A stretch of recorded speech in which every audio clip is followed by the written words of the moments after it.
I was an exhausted truck driver, pushing through a brutal storm, trying to meet an unrealistic deadline. When I stopped to help a stranded family and towed their car for free, my boss punished me and cut my pay. 2 weeks later, I was summoned to the head office, convinced I was about to be fired. Instead, I walked in and saw the same man I had rescued, and he had just purchased the entire company. Before we get started, let me know what city you're tuning in from today, and don't forget to subscribe for daily stories. Now, let's head back into that storm. The rain was relentless, falling in thick sheets that even the wipers on my 18-wheeler could barely handle. It was 2 a.m. on a remote stretch of highway in rural Pennsylvania, and I was racing against the clock. My boss, Davis, a man whose personality was as inviting as a sheet of black ice, had made his expectations clear before I left the depot. This delivery is time-sensitive. Finn, no excuses, no delays. That truck better be in Chicago by 5 a.m. or don't come in tomorrow. In long-haul trucking, threats like that aren't empty. They're guarantees. I was a skilled driver, one of the best, but to Davis, I was just another expendable asset. I pushed my truck as hard as I safely could on the slick road, eyes strained from the rhythmic motion of the wipers. My thoughts drifted between fuel levels, deadlines, and the bills waiting at home. I was a hard-working man in a tough job, simply trying to make it through another night. Then I saw them, faint hazard lights flickering a quarter-mile ahead on the shoulder. As I approached, the outline became clear, a dark SUV with its hood up, completely disabled in the storm. Standing beside it was a man, drenched and waving frantically.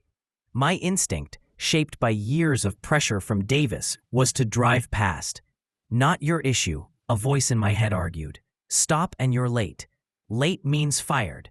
Company rules were strict. No unauthorized stops. Liability and time loss were unacceptable.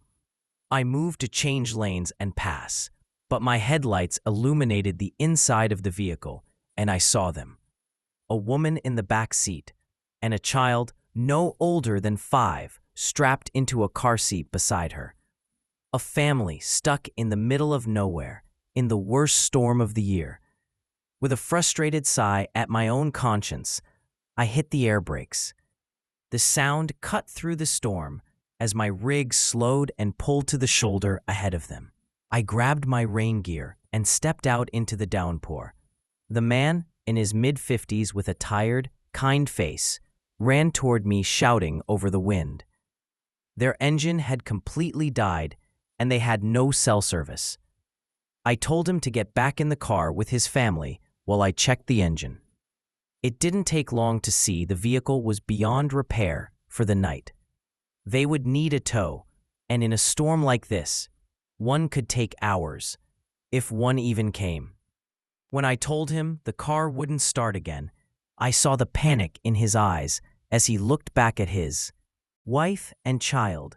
I made a decision I knew would cost me my job. "I can't leave you here," I said. "I'll tow you to the next town. There's a motel about 20 miles ahead." He refused at first, reminding me I had a deadline. But some deliveries matter more than cargo.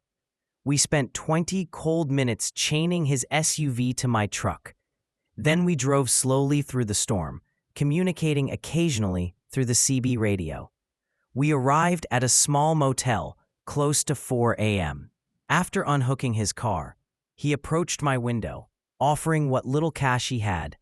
I refused, telling him to just get his family inside and safe. He shook my hand and said quietly, "I won't forget this." I watched them enter the lobby, feeling good about the choice, until I looked at the clock. It was 4:15 a.m. I was more than 200 miles away from Chicago, with only 45 minutes left. I wasn't just late. I was impossibly late. The drive to Chicago was long, stressful, and silent. The storm finally cleared at sunrise, the sky perfectly calm, turning muted shades of gray and pink. When I arrived at the Chicago depot just after 9 a.m., 4 hours past my deadline. The other drivers looked at me with sympathetic expressions. They all knew what Davis would do. I didn't wait long. Before I even unhooked my trailer, I got a text, "My office, now." His office was a cramped, gloomy space that smelled like stale coffee. Davis, a large, red-faced man, fueled by frustration, didn't offer me a seat. "You're 6 hours late," he growled, calculating from when I was supposed to arrive. The contract penalty was $5,000 an hour, meaning he believed I had cost the company $30,000. He demanded an explanation. Tired but confident in my choice, I told him exactly what happened: the storm, the stranded family, no signal, no possible tow truck. I made a judgment call because lives were at risk. He laughed coldly. "I don't pay you to make judgment calls," he snapped. "I don't pay you to play hero or run charity roadside assistance. Your only job is get a valuable load from point A to point B on time without excuses." From a corporate standpoint, he wasn't wrong, but as a human being, I had no regrets. I stood silently, accepting the consequences. He didn't fire me. Instead, he did something worse, something far more humiliating. "You're not worth the paperwork to fire right now," he said with open contempt. "Here's what will happen. The $30,000 late fee is being taken from this depot's budget, which means I'm paying for it, and now you will too. I'm suspending you for 1 week without pay." He then wrote aggressively on a disciplinary form, "This is your final written warning. One more mistake, one more unauthorized stop, one more missed deadline, and you're done permanently." He shoved the paper toward me. "Now get out of my office." I walked out with my dignity intact, but my finances and future uncertain. The suspension week was long, stressful, and discouraging. I spent my time searching for other jobs, but the suspension made things difficult to explain. It felt like Davis had won, that my one act of kindness had cost me everything. Then on Friday, an email arrived from corporate headquarters. It came from the executive assistant to the company's CEO, a name I didn't recognize. The email was short, formal, and intimidating. It summoned me and my regional manager, Davis, to the CEO's office in New York on Monday for a formal review of the incident. As I read it, my heart pounded. A meeting with the CEO in New York. This looked like the final blow. Davis clearly escalated the situation, not satisfied with suspending me. He wanted to make an example of me, not just fire me, but have me officially terminated at the highest level. I had 2 days to prepare for the end of my career. The long bus ride to New York felt like a slow trip toward my own downfall. I stared out the window at the passing scenery, the same highways I had crossed countless times while working alone in my truck.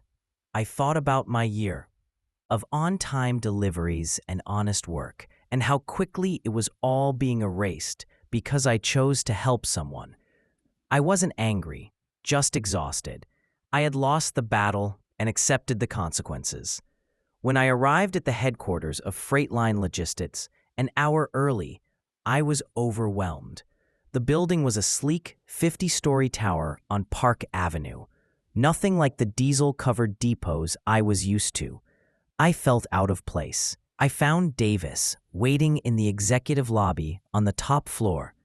He wore his best suit and looked nervous, but proud, as if expecting recognition for handling the situation. "Well, Finn," he said with forced sympathy, "looks like your little hero moment finally caught up to you. Real shame." He leaned close and whispered, "When we go in there, say nothing. I'll speak for both of us. I'll tell the CEO you're a good driver who made a poor judgment call. Maybe they'll let you go with severance instead of blacklisting you." He was pretending to help, but it was just another attempt to control the situation. I didn't argue. Moments later, an assistant opened the large doors. "Mr. Davis, Mr. Riley, They're ready for you." We entered. The CEO's office was huge, quiet and intimidating, with a view of Central Park worth more than I'd ever earned. The CEO, a serious, silver-haired man in his late 60s, sat behind a massive desk. In a leather chair to the side sat another man, and when I saw him, I froze. It was the man from the storm. He was no longer the soaked, cold motorist from the roadside. He wore an expensive suit, composed and calm, with the same sharp eyes I remembered. It was Warren. Davis, having never seen him before, glanced at him with mild annoyance, bothered that a stranger was present. The CEO stood. "Gentlemen, thank you for coming. We are here to formally review the delayed delivery of the Apex Electronics shipment to Chicago." Davis straightened, ready to present his case. But the CEO continued. "Before we begin, I have an introduction." He gestured to Warren. "This is Mr. Michael Warren. Last month, his investment firm, North Star Capital, acquired a majority stake in this company." The CEO paused. "He is now our owner and chairman of the board." Shock washed over me. Davis's reaction was even more dramatic. His confidence collapsed instantly, replaced by visible panic. He finally recognized the man in the chair. The memory of my report, describing the stranded motorist he mocked me for helping, clearly hit him all at once. He looked from Warren to me and back again, speechless. Warren spoke for the first time. His voice was calm and sincere, just as I remembered. He ignored Davis and the CEO and looked directly at me. "Finn," he said with a subtle smile, "good to see you again. We have matters to discuss." Then his expression shifted, becoming firm and authoritative as he looked at Davis. "But first," he said coldly, "I believe you owe my friend an apology." I stood there, heart pounding, caught between disbelief and cautious hope. Warren had called me his friend and demanded an apology on my behalf. Davis, who moments earlier had acted superior, now looked terrified. His face was pale, and he struggled to speak. Warren repeated, "I am waiting, Mr. Davis," his voice low and controlled. Davis turned to me, shaken. The contempt he always held was gone, replaced by fear. "Finn," he stammered. I apologize. It was a misunderstanding. Company policy. I didn't know the situation. I'm very sorry if I was harsh." His apology was weak and insincere, driven not by remorse, but by fear. Warren didn't look impressed. He stared at Davis with disappointed disgust. "Harsh, Mr. Davis," he repeated, his voice cold. "No, you weren't being harsh. You acted like a petty tyrant, someone in a small role, powered by a small amount of authority, who chose to punish a good man for a selfless act." He rose from his chair and walked slowly toward the wide window overlooking the city. "I've spent the past 2 weeks since meeting Mr. Riley," he said, using my last name for the first time, a subtle but meaningful display of respect, "conducting a very deep and extensive review of the culture inside this company I've recently acquired." He turned back toward us. "I've read the anonymous employee reviews from your Chicago depot, Mr. Davis. I've seen the terrible turnover rates. I've reviewed the formal complaints filed against you and the ways they were quietly dismissed. I've reviewed the reports about your leadership." He stepped closer to my now visibly shaking boss. "You've created a culture of fear, Mr. Davis," he said, voice low and controlled. "A culture that prioritizes deadlines over decency. A culture where a driver could feel obligated to leave a stranded family with a small child in a deadly storm to protect a delivery schedule." He shook his head. "That isn't efficiency, Mr. Davis. That is profound moral failure." He walked back toward the desk and looked at the former CEO, who only nodded, accepting what was coming. "This is not how my company will operate," Mr. Warren said, his tone final. "And you, Mr. Davis, will not be part of it. Effective immediately, your employment with Freightline Logistics is terminated. You may return to Chicago to clear your belongings." Security will escort you out."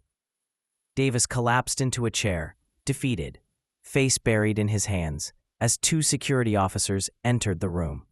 Then Mr. Warren turned to me, his tone warmer.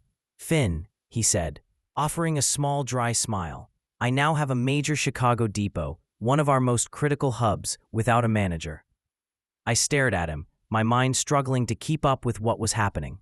"I need someone to lead it," he continued, eyes serious. "Someone who understands that our most valuable assets aren't trucks, contracts, or schedules, but the good, hard-working people who operate them. Someone who knows when to follow policy and when it is necessary, right and moral, to break it." He stood directly in front of me. "I need someone with character, someone like you. The position of Regional Operations Manager for Chicago is yours, if you want it." I was speechless. Just an hour earlier, I thought I'd be fired and shut out of the industry. "Sir, Mr. Warren," I stammered, barely able to speak. "I'm just a driver. I don't know management. I don't have a degree."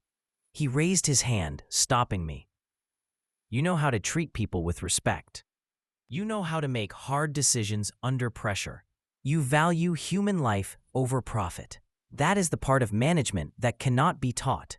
He placed a firm hand on my shoulder. "The rest, I will teach you myself. Training starts Monday." I stood in that office. My life changed in 10 minutes. An hour earlier, I was a struggling truck driver facing unemployment. Now I was a regional manager with a new mentor, the most influential man in the industry. The worst day of my career had become the first day of an entirely new life. I left the tower on Park Avenue, feeling unmoored from the life I'd known just an hour earlier. My old boss was gone. The previous CEO shook my hand with genuine respect, and Mr. Warren clapped my shoulder one last time. "See you in Chicago on Monday, Finn. We have a company to rebuild." The bus ride home felt unreal. I wasn't staring at an uncertain future anymore. I was looking at a country where I finally felt invested. In my hand was a new business card, Finn Riley, Regional Operations Manager. It still didn't feel real. When I arrived at the depot Monday morning, the atmosphere was tense and uneasy. Davis's sudden firing had spread fast. People stared at me with a mix of disbelief and caution. They didn't know the full story. They only knew that Quiet Finn left as a driver and came back as the boss. My first act wasn't moving into Davis's office. It was gathering every driver, mechanic, and dispatcher on the depot floor and telling them the full truth. I explained the storm, the stranded family, the towing, the punishment, and the new owner's philosophy inspired by that night. "The old way is done," I told them. "This depot won't operate through fear or impossible deadlines. It will be built on respect. We're not isolated workers. We're a team, and we protect each other." Change didn't happen overnight, but day by day, we rebuilt the culture. I didn't lead from behind a desk. I worked beside them. I renegotiated deadlines to be reasonable. I launched a bonus structure based on safety and maintenance, not speed. And with Mr. Warren's full support, we implemented a new policy, the Good Samaritan rule. If a driver is delayed because they stopped to help someone in verified distress, they are not punished. They receive a bonus. It was a major shift, and it worked. Our depot went from the worst turnover in the company to the most requested transfer location. Our safety record became the best nationwide, and profits increased. Mr. Warren visited monthly, staying an extra day just to meet with me. He became a mentor, a friend, and the closest thing to a father figure I'd had since losing my own. He taught me business and leadership. I taught him about the workers who powered his company. A year later, I sit in my office overlooking a busy yard, not filled with fear, but pride. My family has a stable home and future. On my desk is a framed photo. the SUV and our truck parked outside the motel during the storm. Taken from security footage. Under it, a brass plaque reads, "Character is who you are when you think no one is watching. Thank you for being a man of character, Finn." I had simply helped a family on a stormy night. I didn't know I was saving myself in the process, or that I would be delivering something greater than freight, hope, respect, and human kindness across a company now built on those values. A powerful reminder that a small act of compassion can spark real change. What do you think of the Good Samaritan rule? Share your thoughts below.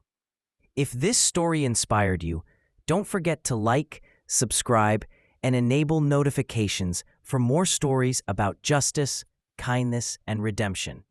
Thanks for watching, and see you in the next one.